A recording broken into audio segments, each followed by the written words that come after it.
This story is about a time when I got stuck on the top of a ski mountain with my family during a whiteout.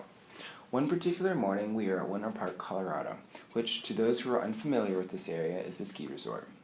At this time, I would say I was probably maybe 6 to 7 years old, so my memory of some of the details are pretty fuzzy. But what I do remember is waking up early on the last morning of vacation to go skiing. It was a particularly cold and gray morning, but since my parents had already purchased the non-refundable ski lift tickets and it was our last day, we decided to go anyways. As my family and I were sitting on the gondola to take us to the top of the mountain, we noticed these gray clouds are getting closer and closer and extremely dark. At this time, it also starts snowing.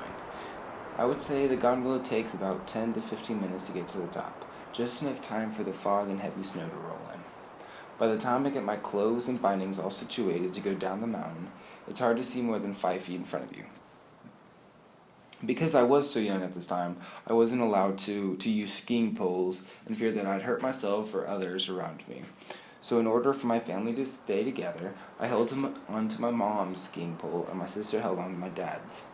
Our immediate goal at this time was, one, obviously avoid other skiers as well as trees that were flying by, but two, to make it down halfway the mountain.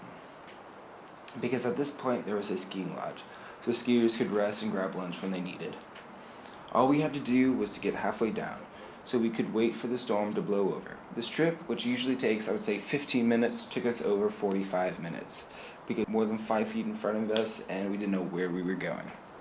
Because I was so young at the time, I don't remember much of the detail, but when my mom tells a story, she loves to go and talk about what I was doing and how I was acting. She starts off by saying I pizzaed my way down the entire mountain, which, to those who are unfamiliar, refers to the skiing stance you make with the skis as you're trying to slow down. So the front of the skis are closer together and the back of the skis are farther apart. This, as I said earlier, allows you to slow down and stay pretty slow, which she also likes to mention is the reason why it took us 5 minutes to get down the mountain. She also loves to tell people that I had maybe 5 or 6 frozen icicles that were attached to my goggles because I had cried the entire way down. Overall, I would have to say that was probably our first and last run of the day, and we enjoyed sitting by the warm fire and drinking hot chocolate in the ski lodge waiting for the storm to blow over.